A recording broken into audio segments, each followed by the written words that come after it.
Hello everyone, आज चाहिँ हामी 11 क्लासको राइटिङ सेक्सन सुरु गर्न गइरहेका छौँ। राइटिङ सेक्सन हामीलाई टोटल 25 मार्क्सको सोध्छ। 3वटा क्वेसन, एउटा सोध्छ टास्क 1 बाट 7 नम्बरको, अर्को सोध्छ हामीलाई टास्क 2 बाट 8 मार्क्सको र अर्को हामीलाई टास्क 3 बाट 10 मार्क्सको एउटा क्वेसन सोध्छ। टास्क 1 बाट के आउन सक्छ त भन्दाखेरि प्याराग्राफ राइटिङ आउन सक्छ, इन्टरप्रेटिङ ग्राफिक टेक्स्ट आउन सक्छ जसमा चाहिँ पाई चार्टहरु हिस्टोग्रामहरु दिएर तपाईलाई एक्सप्लेन गर भन्न सक्छ। अर्को चाहिँ न्यूज स्टोरी राइटिङ आउन सक्छ, note taking, summary writing, skeleton story आउन सक्छ। भने टास्क 2 बाट हामीलाई 8 मार्क्सको के सोध्न सक्छ त भन्दा एउटा हामीलाई पर्सनल लेटर सोध्न सक्छ, जब application letter, email, writing CV, letter to editor, business letter भनेर हामीलाई एउटा क्वेशन सोध्न सक्छ। अनि टास्क 3 मा हामीलाई 10 मार्क्सको के सोध्न सक्छ त भन्दाखेरि एउटा हामीले सोध्न सक्छ एसे राइटिङ, अर्को हामीले सोध्न सक्छ बुक अथवा फिल्मको रिभ्यू गर भनेर, बायोग्राफी, डायरी इन्ट्री र प्रेस रिलिज। टास्क 1 बाट मेजर एकदमै मोस्ट इम्पोर्टेन्ट भनेको paragraph writing, interpreting graphic text र न्यूज स्टोरी राइटिङ हो। भने टास्क 2 को लागि एकदमै इम्पोर्टेन्ट भनेको पर्सनल लेटर राइटिङ, अर्को चाहिँ जब एप्लिकेसन र इमेल हो। भने 10 मार्क्सको लागि एकदम इम्पोर्टेन्ट भनेको एसे र बुक अथवा फिल्म रिभ्यू हो। आज चाहिँ हामी टास्क 1 को प्याराग्राफ राइटिङबाट स्टार्ट गर्न गइरहेका छौँ। Okay, let's get started. Paragraph लेख्नुभन्दा पहिला हजुरहरूले एउटा कुरामा एकदमै धेरै ध्यान दिनुपर्ने हुन्छ। हजुरहरूको क्वेसनमा राइट अ प्याराग्राफ मात्रै भनेको छ भने एउटा प्याराग्राफ लेख्ने हो, तर हजुरहरूको क्वेसनमा राइट अ कपल अफ प्याराग्राफ्स भनेपछि दुईटा लेख्ने हो, तर हजुरहरूको क्वेसनमा राइट अ फ्यु प्याराग्राफ्स भनेपछि 2 देखि 3वटा प्याराग्राफ हजुरहरूले मिलाएर लेख्नु होला। यो कुरालाई एकदमै ध्यानमा राखेर हजुरहरू प्याराग्राफ राइटिङ गर्नु होला। प्याराग्राफ राइटिङ कसरी गर्ने भन्नु होला। प्याराग्राफ राइटिङ इजी तरिकाले गर्न सकिन्छ। के गर्न सकिन्छ त भन्दाखेरि सबैभन्दा पहिला टपिक सेन्टेन्स लेखिन्छ। टपिक सेन्टेन्स एउटा मात्रै हुन्छ, only one sentence. Topic sentence only one हुन्छ। त्यसपछि चाहिँ हाम्रो सपोर्टिङ डिटेल्स हुन्छ। सपोर्टिङ डिटेल्स कतिवटा लेख्ने त भन्दाखेरि 2 देखि 3वटा सेन्टेन्सहरु हामीले के लेख्ने त सपोर्टिङ डिटेल्स लेख्ने। भने कन्क्लुजन सेन्टेन्स एउटा मात्रै लेख्ने हो। यति भइसकेपछि अब टपिक सेन्टेन्स के हो त भन्दाखेरि टपिक सेन्टेन्स क्वेसनबाट बन्छ। हेर्नुस्, टपिक सेन्टेन्सले पुरै तपाईको प्याराग्राफ राइटिङलाई गाइड गरेको हुन्छ। टपिक सेन्टेन्स पढ्यो भने तपाईको प्याराग्राफ के सम्बन्धी हो, के इन्क्लुड गर्नुहुन्छ, यो कुरा सबै आउनुपर्छ। र टपिक सेन्टेन्स केबाट बनाउने भन्दाखेरि हजुरहरूको क्वेसनहरुबाट हामीले के बनाउन सक्छौं त टपिक सेन्टेन्स बनाउन सक्छौं। त्यो कुरा म अहिले सिकाउने छु हजुरहरूलाई। र सपोर्टिङ डिटेल्स लेख्दाखेरि एउटा ट्रिक सिकाउँछु जसले तपाईको प्याराग्राफ एकदमै इन्ट्रेस्टिङ र एकदमै एट्र्याक्टिभ हुन्छ।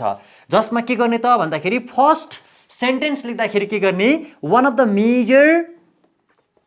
द मेजर के हो, बेनिफिट्स हो कि, one of the major benefits हो कि डिसएडभान्टेज हो कि, यहाँबाट सुरु गर्ने फर्स्ट चाहिँ। त्यसपछि चाहिँ के लेख्ने भन्दाखेरि फर्दर सेन्टेन्सहरु के गर्ने भन्दाखेरि हाम्रो मोरओभर,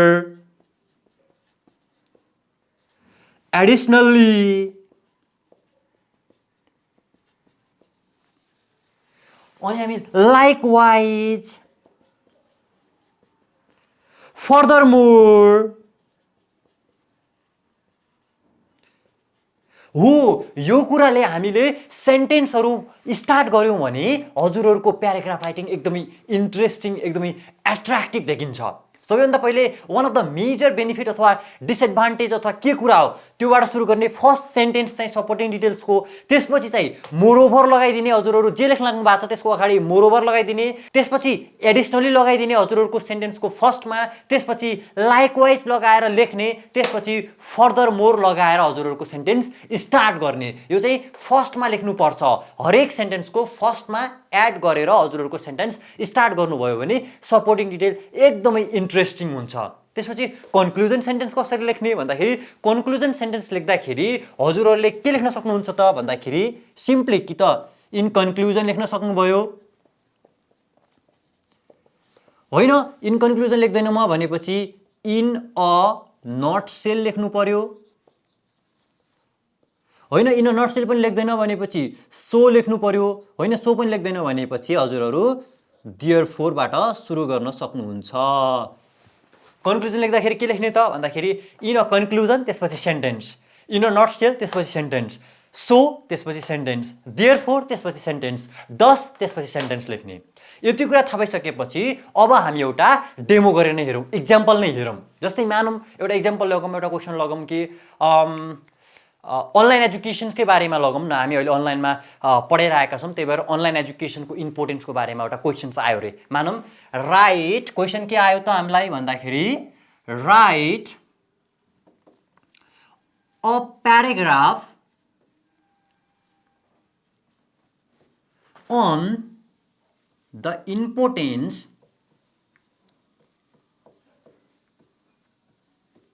of online education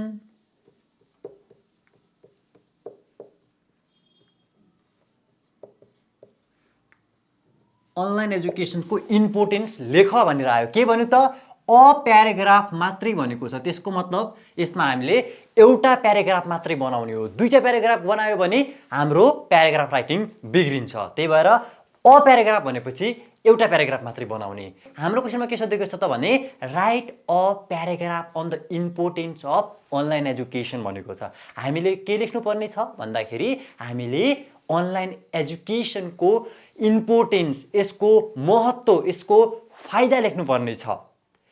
हामीले टपिक सेन्टेन्स यही क्वेसनबाट बनाउने हो। पुरा कम्प्लेक्स टाइपको, खतरनाक टाइपको बनाउनु पर्दैन। हामीले सिम्पल र करेक्ट टपिक सेन्टेन्स बनायो भने हामीले नम्बर फुलमा फुल पाउन सक्छौँ। जस्तो यसबाट हामीले इम्पोर्टेन्स लेख्नुपर्ने छ अनलाइन एजुकेसनको भनेपछि सिम्पली टपिक सेन्टेन्स कस्तो बनाउने भन्दाखेरि जसले सपोर्टिङ डिटेल्स र कन्क्लुजन स्टेटमेन्ट्सलाई कभर गरोस्, पुरै प्याराग्राफ राइटिङलाई कभर गरोस्। अब यसको के लेख्न सक्छौँ त भन्दाखेरि अनलाइन एजुकेसनको धेरै एडभान्टेजेसहरू छ, धेरै इम्पोर्टेन्सहरू छ भनेपछि टपिक सेन्टेन्स हुने भयो। हो जुन धेरै इम्पोर्टेन्सहरू छ भने छ नि हो, त्यो चाहिँ हाम्रो सपोर्टिङ डिटेल्स हुने भयो। कन्क्लुजन चाहिँ यो धेरै फाइदाहरूले के भएको छ त लर्निङ, त्यसको चाहिँ कन्क्लुजन हुने भयो।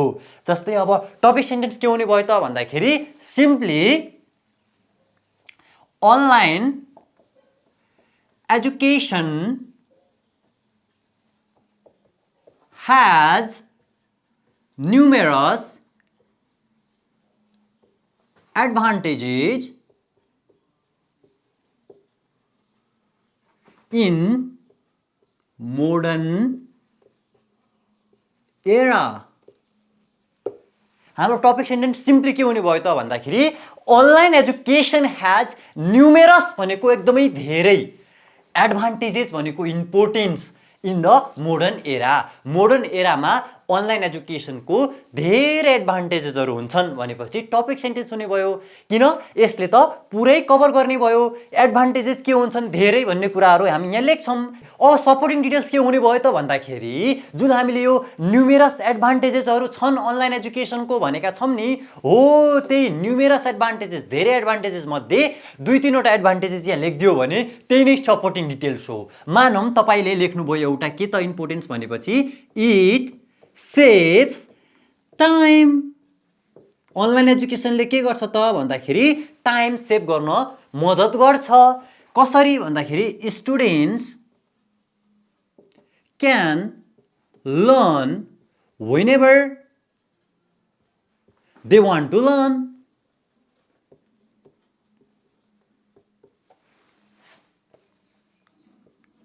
एउटा भयो यसले के गर्छ त टाइम सेभ गर्छ अनलाइन एजुकेसनले, एउटा हाम्रो फाइदा भयो। अर्को फाइदा के हुन सक्छ त अनलाइन एजुकेसनले कस्टलाई पनि सेभ गर्छ भनेपछि it saves cost, it saves cost of transportation and textbook। यसले के गर्छ त भन्दाखेरि सेभ गर्छ कस्टलाई, के को ट्रान्सपोर्टेसन्स र टेक्स्ट बुकको कस्ट सेभ गर्छ भन्छ। यसमा हामीले सेभ्स लेखे पनि भयो, रिड्युस लेखे पनि भयो। अर्को के हुन सक्छ त भन्दाखेरि रिमोट एरियामा बस्ने जस्तै हुम्ला डोल्पा जुम्लामा बस्ने मान्छेहरू पनि मजासँग एजुकेसन लग्न सक्छन् भन्ने अर्को हाम्रो एडभान्टेज हुन सक्छ। जस्तै students from remote area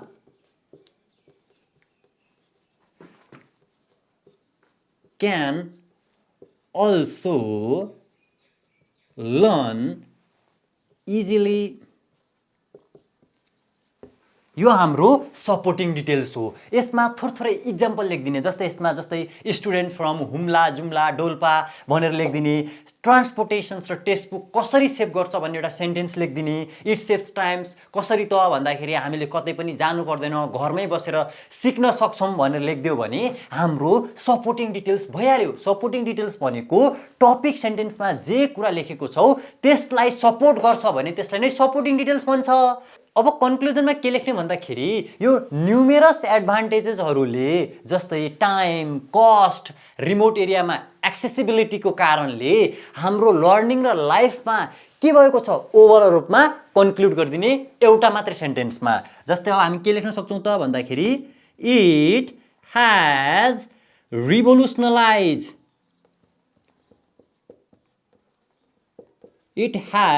रिभोल्युसनलाइज the way we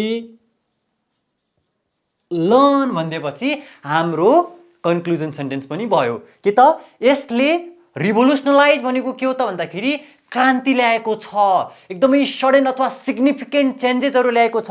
the way we learn जसरी हामी सिक्थ्यौँ त्यसमा एकदमै क्रान्ति ल्याएको छ भनेर हामीले कन्क्लुजन सेन्टेन्स एउटा सेन्टेन्समा लेख्यौँ। र इक्जाममा लेख्दाखेरि कसरी लेख्ने भन्ने कुराहरू म यसलाई टक्क लेखेर हजुरहरूलाई देखाउँछु, हजुरहरूले स्क्रिनसट गरेर राख्नु होला। ओके तपाईहरुले चाहिँ आफ्नो इक्जाममा यस्तो गरेर प्याराग्राफ राइटिङ गर्नु होला। जुन चाहिँ हामीले अघि डिस्कस गरिसकेका छौं त्यही कुरालाई मैले प्याराग्राफमा लेखेको छु। सबैभन्दा पहिला मैले भने टपिक सेन्टेन्स लेख्ने, त्यसपछि सपोर्टिङ डिटेल्स लेख्दाखेरि के गर्ने त one of the most significant benefit भनेर मैले फर्स्टमा सुरु गरे जुन यहाँ भनेको छु। त्यसपछि कसरी गर्ने त भन्दाखेरि मोरोभरले जोड्ने, लाइकवाइजले जोड्ने, एडिसनली जोड्ने र लास्टमा conclusion sentence in a conclusion लेखे पनि भयो, देयरफर लेखे पनि भयो, दस लेखे पनि भयो, इन अ नटसेल भनेर लेखे पनि भयो। यस्तै तपाईहरुले प्याराग्राफ राइटिङ गर्नुभयो भने एकदमै राम्रो गर्न सक्नुहुनेछ, जो एकदमै सजिलो तरिकाले पनि गर्न सकिन्छ, कुनै त्यस्तो गाह्रो नै छैन। ओके, यही टेक्निक युज गरेर यही फर्मुला युज गरेर हामीले जुनसुकै प्याराग्राफ राइटिङ पनि सल्भ गर्न सक्छौं। मानौं हामीलाई सोशल मिडियाको डिसएडभान्टेजको बारेमा सोध्यो भने सबैभन्दा पहिला हामी टपिक सेन्टेन्स कहाँबाट बनाउने? क्वेशनबाट नै बनाउने। कतिवटा? एउटा सेन्टेन्स मात्रै। कसरी भन्ने त भन्दाखेरि social media has numerous disadvantages in the modern era भन्दियो भने टपिक सेन्टेन्स सक्यो। त्यसपछि हामी सबैभन्दा पहिले कहाँबाट सुरु गर्ने त? One of the major benefit अथवा one of the most significant disadvantages भन्नु पर्यो। यसमा चाहिँ के गर्ने त? It kills time, it reduces our creativity, it promotes crime भनेर तीनवटा डिसएडभान्टेजेस लेख्यौं हामी, मोरोभर लाइकवाइज एडिसनली जोडेर। अनि लास्टमा के लेख्ने त भन्दाखेरि in conclusion therefore thus nutshell बाट सुरु गरेर social media has created adversarial situations for human life भनेर हामीले इन्डिङ गर्न सक्छौं। यो त हाम्रो एडभान्टेजेस इम्पोर्टेन्स जस्तो टपिक्समा लागू हुने भयो। जस्तै मानवबाट अर्कै खालको टपिक्स आयो, काठमाडौँको बारेमा लेख भन्दियो भने के गर्ने त भन्दाखेरि topic sentence Kathmandu is a historical place भनिदिने। हिस्टोरिकल प्लेस, अब हिस्टोरिकल प्लेस भित्र अब यसमा सपोर्टिङ डिटेल्स के हुने भयो त भन्दाखेरि यसमा टेम्पलहरू छन्, त्यसपछि अरु के छन् त? हाम्रो अब पार्कहरू भयो, त्यसपछि हाम्रो रिभर्सहरू, इक्जाम्पल पनि लेखिदिने, यो रिभर्स छ, टेम्पल्समा पनि यो टेम्पल्स छ। त्यसपछि म्युजियम्सहरूको बारेमा पनि लेखिदिने, टक्क यो नारायणी दरबार क्षेत्र यस्तो कुराहरू लेखिदिने। लास्टमा इन कन्क्लुजन अथवा इन नटसेल्स युज गरेर के गरिदिने त भन्दाखेरि दस अथवा therefore Kathmandu is a attractive place to roam around for लोकलको लागि पनि हुन सक्छ, फर भिजिटरको लागि पनि हुन सक्छ भनेर इन्डिङ गरिदिने। त्यही भएर यो फर्मुला युज गर्यो भने तपाईहरुले जस्तो सुकै प्याराग्राफ आए पनि हजुरहरुले राम्रोसँग सल्भ गर्न सक्नुहुनेछ। ओके, फेरि पनि हामी टास्क 1 कै 7 नम्बरको लागि अर्को भिडियो ल्याएर आउने छौं जुन चाहिँ इन्टरप्रिटिङ ग्राफिक टेक्स्टको बारेमा हुनेछ। आजको लागि यति नै। See you in the next video. Take care, bye by.